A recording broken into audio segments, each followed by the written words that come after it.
வணக்கம். நம்ம இன்றைக்கி பார்க்க போகிற வீடியோ தலைப்புனா ஸ்வீட் கிரேவிங்.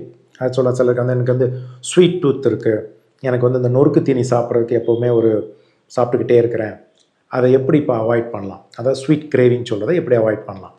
ஸோ முதல்ல நமக்கு ஏன் அந்த ஸ்வீட்னா வேணால் சொல்லுவோம், சுகர்னு வச்சுக்கலாம், இல்லை கார்போஹைட்ரேட். இப்போ அந்த சுகர் ஏன் நமக்கு அந்த கிரேவிங் வருது?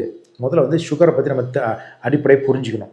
இப்போ நம்ம எது சாப்பிட்டாலும் சரி, நீங்கள் கார்போஹைட்ரேட்டாக சாப்பிட்டாலும் சரி, ப்ரோட்டீனாக சாப்பிட்டாலும் சரி, இல்லை ஃபேட்டாக சாப்பிட்டாலும் சரி, இல்லை நீங்கள் ஒரு பிரியாணி சாப்பிட்றீங்க, இல்லை காய்கறி சாப்பிட்றீங்க, அது எல்லாமே டைஜஸ்ட் ஆகி உள்ள நம்ம உடம்புல மாறும் பொழுது சிம்பிள் சுகராக தான் மாறி செல்லுக்குள்ளே போக முடியும். ஒரு செல்லு ஆக்சிஜனையும் ஸ்வீட் சுகரையும் மட்டும்தான் அதால் எடுத்துக்க முடியும். இப்போ மூளைக்கு ஒரு எனர்ஜி வேணும்னா அது ஆக்சிஜனாகவும் ஒரு ஒரு சுகராகவும் தான் போக முடியும். அதேமாதிரி தான் ஹார்ட்டுக்கும் நமக்கு ஒரு சுகராகவும் ஆக்சிஜனாக தான் நம்மளுடைய எனர்ஜி அங்கே கொடுக்க முடியும்.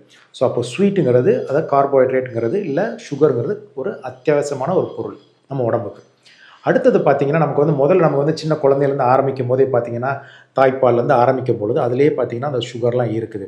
ஸோ நமக்கு முதல்ல இன்ட்ரடியூஸ் பண்ணும் போதே பார்த்திங்கன்னா எல்லாமே ஒரு ஸ்வீட்டாக தான் கொடுத்து நம்மளோட பிரெயினோட செட்டப்பே அதை ஸ்வீட்டை லைக் பண்ணுறதுக்கு மாதிரி ஒரு லைக்கிங் வந்துடும். நமக்கு ஸ்வீட்னாவே எல்லாருக்கும் பிடிக்கும், அதுமாரி தான் இருக்கிற மாதிரி இருக்கும். அடுத்தது இந்த ஸ்வீட் சாப்பிட்டா என்ன ஆகுதுன்னா, நமக்கு முதல்ல ஒரு ஸ்ட்ரெஸ்ஸில் இருக்க மாதிரிலாம் சாப்பிட்டீங்கன்னு வச்சுக்கோங்களேன், நமக்கு ஒரு என்டார்ஃபின்ஸ், மார்ஃபின் மாதிரி இருக்கும், அது ரிலீஸ் ஆகும். அது ரிலீஸ் ஆனாலும் உங்கள் ஸ்ட்ரெஸ்ஸு போயிடும், வலி போகிற மாதிரி இருக்கும், நல்ல தூக்கம் வரும். அதே மாதிரி இந்த ஸ்வீட் சாப்பிட்றதுனால செரோட்டோனின், சம்டைம் ஹாப்பினஸ் அதுவும் வரலாம். ஸோ இது எல்லாமே நமக்கு ஒரு முக்கிய காரணம். இந்த ஸ்வீட்டுங்கிறது ஏன் நமக்கு பிடிக்குது, ஏன் அதை பார்த்து நம்ம அது பக்கமே போகிறோங்கிறது ரொம்ப இம்பார்ட்டன்ட். அடுத்தது பார்த்திங்கன்னா, இது அடுத்தது ஏன் நமக்கு ஸ்வீட் கிரேவிங் நிறைய வருது? இப்போ ஸ்வீட் சாப்பிட்றது ஒரு பக்கம், பட் நமக்கு அந்த ஸ்வீட்டை பார்த்தாவே சாப்பிட்ணும் ஒரு வெறி வருது அப்படிங்கிறத முதல்ல நம்ம புரிஞ்சுக்கணும். ஏன் அந்த ஸ்வீட் கிரேவிங் வருது? ஸ்வீட் கிரேவிங்க்கு 1000 காரணங்கள் இருக்கலாம். காரணம் இப்போ உள்ள லைஃப் ஸ்டைலில் லேட்டாக தூங்குறது. யாருமே 9 மணிக்கு படுக்கிறதே கிடையாது. 9 மணிக்கு தூங்கினா முதல்ல இந்த ஸ்வீட் கிரேவிங்கே வராது. ஏன்னா 9 மணிக்கு மேலே தான் என்ன ஆகுனா, இப்போ எல்லாம் ஈவினிங் ஒரு டிஃபன் மாதிரி லைட்டாக சாப்பிட்டுட்டு, ஒரு மேகி மாரி சாப்பிட்டுட்டு அதை ஒரு சாப்பாடுனே கணக்கில் எடுக்கிறது இல்லை. சாப்பிட்டுட்டு ஒரு 9 மணி 10 மணிக்கு மேலே தான் ரொம்ப ஆக்டிவாக இருந்துட்டு, அப்போ போய் டிவி பார்க்குறது, மூவி பார்க்குறேன்னு சொல்லிட்டு அப்போ போய் சாப்பிட்றது. இது அதுதான் என்னென்னா, இந்த லேட்டாக தூங்குறனால உங்களுக்கு டைம் நிறையா இருக்குது, அப்போ இதை சாப்பிட்ணுங்கிற மாதிரி இல்லை ஏதோ ஒரு ஃப்ரிட்ஜு திறந்து எதாவது சாப்பிட்ணும், இல்லை சாக்லேட்டை சாப்பிட்ணும், ஏதோ ஒரு ஸ்வீட் சாப்பிட்ணுங்கிற மாதிரி ஒரு இது வருது. ஸோ இது ஒரு முக்கிய காரணம். அடுத்த காரணம், எல்லாரும் இப்போலாம் பார்த்திங்கன்னா தனியாக இருக்கிறாங்க. ஸோ லோன்லினஸ், இந்த லோன்லினஸ்ஸே ஒரு பெரிய ஸ்ட்ரெஸ்ஸு. ஸோ என்ன ஆகும், அவங்களுக்கு நைட்டு ரொம்ப இருக்கும்போது தூக்கம் இல்லை, தனியாக இருக்கிறாங்க, என்ன பண்ணணும், ஏதாவது ஒன்று சாப்பிடும்போது யூஸ்வலாக பார்த்திங்கன்னா ஈஸியாக கிடைக்கிற ஃப்ரிட்ஜை திறந்து ஏதாவது இருக்குது, இல்லை ஒரு ஸ்வீட் பாக்ஸ் இருக்குது, இல்லை ஏதாவது ஒன்று அந்த ஸ்வீட் எடுத்து சாப்பிட்டா என்ன ஆகும், சுகர் வேகமாக உடம்புல ஏறும்போது அது மார்ஃபின், என்டார்ஃபின்ஸை ரிலீஸ் பண்ணும். ஸோ அவங்களுக்கு ஒரு நல்ல தூக்கம் கூட வரும், இல்லை நல்ல ஒரு டெம்பரரி வெல்பீயிங், நல்லா இருக்கிற மாதிரி இருக்கும், நல்ல தூக்கம் வரும். அப்புறம் செரோட்டோனினும் இன்க்ரீஸ் ஆச்சுன்னா அவங்களுக்கு சந்தோஷமாக இருக்கிற மாதிரி இருக்கும். ஸோ இந்த தூக்கம் வர்றதை இதேமாதிரி சாப்பிட்டு பழகி இருப்பாங்க, அதனாலையும் அவங்க அந்த ஸ்வீட் கிரேவிங் இருந்துக்கிட்டே இருக்கலாம், பழகி போயிடுது. இல்லை ஒருத்தர் ரொம்ப லாங் கேப், இப்போ மதியம் ஒரு மணிக்கு சாப்பிட்டுட்டு நைட்டு முழுதும் சாப்பிடாமல் ரொம்ப நேரம் கேப் விட்ருக்காருன்னு வச்சுக்கோங்க, அப்போ அவங்களுக்கு அந்த ஒரு கார்போஹைட்ரேட்டாக தான் சாப்பிட்ணும், வேகமாக அந்த சாப்பாட்டிலே சாப்பிட்ணுங்கிறது ஒரு பாட்டு இருந்தாலுமே அதில் ரொம்ப அந்த கார்போஹைட்ரேட் இல்லை ஸ்வீட் இருக்கிற மாதிரி உள்ள பொருளை தான் சாப்பிட்ணுங்கிற மாதிரி ஒரு வெறி இருக்கும். அதே மாதிரி வேறு காரணங்களில் இப்போ சிலருக்கு பார்த்திங்கன்னா, இப்போ ப்ரெக்னெண்ட்டாக இருக்காங்க, அவங்களுக்கு அதுமாதிரி ஸ்வீட் கிரேவிங் வரலாம். இல்லை மந்த்லி பீரியட்ஸ் சைக்கிள்ஸ் வருது, அதுக்கு முன்னாடி அந்த ஒரு கிரேவிங் சாக்லேட் சாப்பிட்ற பழக்கம் இருக்கும். அந்த சாக்லேட் சாப்பிட்டா அவங்களுக்கு சொன்ன மாதிரி என்டார்ஃபின்ஸ் ரிலீஸ் ஆகும், பெயின் குறையும், கொஞ்சம் ரிலாக்ஸாக இருக்கிற மாதிரி தெரியும். இது ஒரு பாட்டு. அடுத்தது ஸ்ட்ரெஸ்ஸு, சோகம், ரொம்ப ஏதாவது ஒரு இதாக இருக்கிறாங்க, மண்டைக்கில் ஏதாவது அப்படியே அவங்களுக்கு ஒரு கவலை இருந்துக்கிட்டே இருக்கும் பொழுது இதெல்லாம் ஸ்வீட்லாம் சாப்பிட்டா அவங்களுக்கு கொஞ்சம் நல்லா இருக்கிற மாதிரி தெரியும்.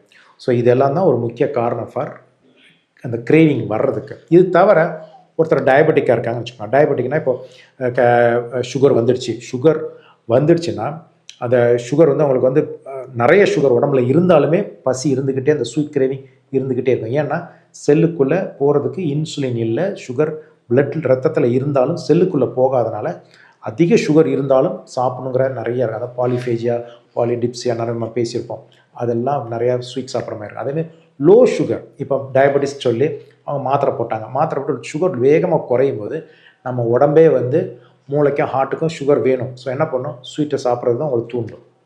ஸோ முதல்ல வந்து ஸ்வீட் ஏன் நமக்கு வேணும் அப்படிங்கிறத பார்த்தோம். அடுத்தது ஸ்வீட்க்கு ஏன் அந்த கிரேவிங் வருது அதுவும் நம்ம தெரிஞ்சுக்கிட்டோம். இப்போது அது எப்படி அவாய்ட் பண்ணலாம்? ரொம்ப சிம்பிளாக முதல்ல ஆரம்பிக்கிறதா இருந்தால் நைட்டு சீக்கிரமாக தூங்குங்க. 9 மணிக்கெலாம் நீங்கள் படுத்துட்டீங்க, 10 மணிக்கு தூங்கிட்டீங்கன்னா ஃபஸ்ட்டு இந்த கிரேவிங் ஃபார் எனிதிங் வரவே வராது. இது நம்பர் 1. Number 2, obesity. வெயிட் நிறைய இருந்தால் அந்த வெயிட்டை குறைங்க. வெயிட்டை குறைக்க எனி கிரேவிங் அது ஒரு ஒரு ஒரு டிபெண்டன்சிம்பாங்களா அதை மாதிரி இதெல்லாம் ஃபஸ்ட்டு அது குறைங்க. ஸோ வெயிட்டை குறைங்க. 3வது எக்ஸசைஸ். நீங்கள் நல்லா கொஞ்சம் ஒரு சிம்பிள் வாக்கிங் 30 மினிட்ஸ் வாக் பண்ணுங்கள். நீங்களே அப்சர்வ் பண்ணலாம், இந்த நொறுக்கு தீனி சாப்பிட்றது அப்படியே குறைஞ்சிக்கிட்டே வரும். ஏன்னா வெயிட்டை குறைக்க உங்கள் பாடியில் என்ன சொல்கிறது, அந்த ஹார்மோன் லெவல்லாம் பேலன்ஸ் ஆகும்போது ஒரு ஹைப்பர் இன்சுலினிமியா அப்படின்னு சொல்கிறது அதெல்லாம் குறைஞ்சி உங்களுக்கு வந்து இந்த நொறுக்கு தீனி சாப்பிட்ற பழக்கம் குறைஞ்சி போயிடும். அடுத்தது லோன்லினஸ். தனியாக இருக்கிறத அவாய்ட் பண்ணணும். லோன்லியாக இருக்கான்னு சொல்லிட்டு ஃபோனில் பேசுகிறது கூட நம்மளாம் வந்து சோஷியல் அனிமல். ஸோ ஒரு ஃபேமிலி 2-3 பேர் இருக்கிற மாதிரி இருந்தால் தான் அந்த லோன்லினஸ் இல்லைன்னா உங்களுக்கு ஆட்டோமேட்டிக்காக அந்த நொறுக்கு தீனி சாப்பிடுங்கிறது குறைஞ்சி போயிடும். அடுத்தது சுகர் பேஷண்ட்லாம் கரெக்ட் டைமுக்கு ஃபுட் டிசிப்ளின் டைம் கரெக்டாக பிக்கப் வச்சு சாப்பிட்டாங்கன்னா அந்த கிரேவிங் இருக்காது. அதே மாதிரி யூஸ்வலாக ஜென்ரலாக உள்ளவங்களுக்கு நம்ம என்ன சொல்லுவோன்னா, ரொம்ப லாங் கேப் கொடுக்காதீங்க சாப்பாடுக்கு. ரொம்ப லாங் கேப் கொடுத்தா அந்த கிரேவிங் இல்லை ஒரு மாதிரி பாஞ்சு போய் வேகமாக சாப்பிடணுங்கிற மாதிரி ஒரு வெறித்தனம் வரும். அதை அவாய்ட் பண்ணணும். அதுக்கு தான் நம்ம என்ன சொல்லுவோம், ஜென்ரலாக ஒரு நல்ல ஒரு ஹெல்த்தி பீப்புள் கிரேவிங் அவாய்ட் பண்ணணும் அப்படின்னா முதல்ல வந்து நமக்கு பிடிக்கலையோ டைமை கீப் அப் பண்ணணும். எப்படி 8 o'clock பிரேக்ஃபாஸ்ட் சாப்பிட்ணும். அடுத்தது ஒரு 10:45 10:45 மணிக்கு ஒரு லைட்டாக ஒரு மிட் மார்னிங் ஸ்நாக்ஸ் அது மாதிரி என்னென்னா ஒரு வெஜிடபிள் சாலடு இல்லை ஃப்ரூட் சாலட் மாதிரி சாப்பிட்ணும். அடுத்தது மதியம் 1 மணிக்குள்ளே மதிய சாப்பாடு சாப்பிட்ணும். அடுத்தது ஈவினிங் ஒரு 4:30 அந்த டைமில் ஒரு சுண்டல் மாதிரி லைட்டாக சாப்பிட்ணும். அப்புறம் நைட் 7 மணிக்கு மேலே 7 மணிக்கு நைட் சாப்பாடு சாப்பிட்டு முடிச்சிடணும். இது பார்த்தீங்கன்னா எவ்ரி 2 hours கொஞ்சம் கொஞ்சமாக சாப்பிட்டுக்கணும். ஒரே நிறைய சாப்பிடணும், கொஞ்சம் கொஞ்சமாக சாப்பிடுங்க. இது எதுக்குன்னா ரொம்ப கேப் விட உங்களுக்கு பசி ஜாஸ்தியாகும், அந்த கிரேவிங் ஜாஸ்தியாகும். அந்த கிரேவிங் அந்த பசி வர்றதுக்கு முன்னாடியே அதுவும் நிறைய பேர் 11:30 மணி 12 மணிக்கு டீ குடிக்கும். அதுக்கு முன்னாடி 10:45 இதை பண்ணணும். அதே மாதிரி நம்ம பசிக்கும் 8 மணிக்கு பசிக்குன்னா ஒரு 7 மணிக்கே சாப்பிட்டிங்கன்னா உங்களுக்கு அந்த கிரேவிங் நல்லா குறைஞ்சிரும். அதே மாதிரி சுகர் பேஷண்ட் கரெக்டான டைமுக்கு மாத்திரை போடணும், கரெக்டாக என்ன பண்ணணுங்கிறத அவங்களுக்கு வந்து அதையும் புரிஞ்சுக்கணும். ரொம்ப லோ சுகர் போயிடுச்சுன்னா அப்புறம் அந்த ஸ்வீட் சாப்பிட்ற பழக்கங்கள் ரொம்ப வரும். ஸோ இது தவிர ஒரு ஸ்போர்ட்ஸ் ஆக்டிவிட்டி இல்லை ஒரு ரெக்ரியேஷன் இதெல்லாம் வச்சுக்கணும். இப்போது சரி ஸ்வீட்டே என்னால் அவாய்டே பண்ண முடியாது, நான் சாப்பிட்டே ஆகணும், கம்ப்ளீட்டாக என்னால் நிப்பாட்ட முடியாது. அப்படி கம்ப்ளீட்டாக நிப்பாட்டாமல் என்ன பண்ணலான்னா கொஞ்சமாக அளவு பண்ணலாம்.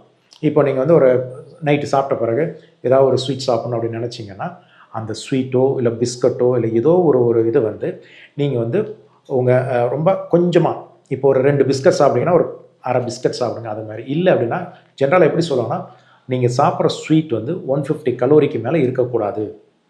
அது ஒரு சின்ன ஸோ அதுக்குள்ளே நீங்கள் அந்த கலோரி இல்லாமல் வச்சுக்கிட்டிங்கன்னா உங்களுக்கு வெயிட்டும் போடாது, அந்த கிரேவிங்கும் உங்களுக்கு வந்து கொஞ்சம் ஈஸியாக கண்ட்ரோல் பண்ண முடியும். ஸோ ஸ்வீட் கிரேவிங் இருந்ததுன்னா அதுக்கு முதல்ல காரணம் என்னன்னு கண்டுபிடிங்க. அடுத்தது அதை எப்படி சால்வ் பண்ணுங்கிறத பாருங்கள். தேங்க்யூ.